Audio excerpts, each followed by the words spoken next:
Hi and welcome back to GT Harmonica. We're going to be working on some blues material now, but it's also going to serve as our first groove and rhythm class and a bit of an endurance workout in general. We're working on a one-chord boogie. This was made famous by John Lee Hooker with his classic Boogie Chillun, but there's countless of other variations. One of my personal favourites is by the great late James Cotton, where he plays harmonica and vocals on Boogie Thing. It's classic James Cotton with huge energy, amazing groove and powerful repetitive phrasing. And just for reference, we're going to be using a D harmonica. The track is in A, so we're playing in second position. Although it's only one chord, you've really got to dial into this rhythm to understand it. There's a strong backbeat emphasis on this groove, with the emphasis on the and or the off beats, which adds a bouncing, shuffling feel between the main beats. The easiest way to listen out for this groove is to listen to the guitarist who's chomping away on the ands quite frequently throughout this. The bass player might lock into the root note on each beat, sometimes playing the octave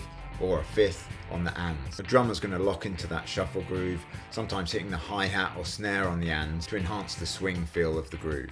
So there are countless ways to accompaniment this groove. I've come up with 3 different versions and I think they'll be very useful for you. The first one is going to build your endurance and focuses primarily on chords or root notes. If you're playing on a mic, on a bullet mic with an amp, you might want to intermix the chords with some single root notes with some added dirt on there. But if you're playing acoustically, you have free rein to really dig into those chords. The second variation is that classic riff that the guitar's playing, so you can lock in with them.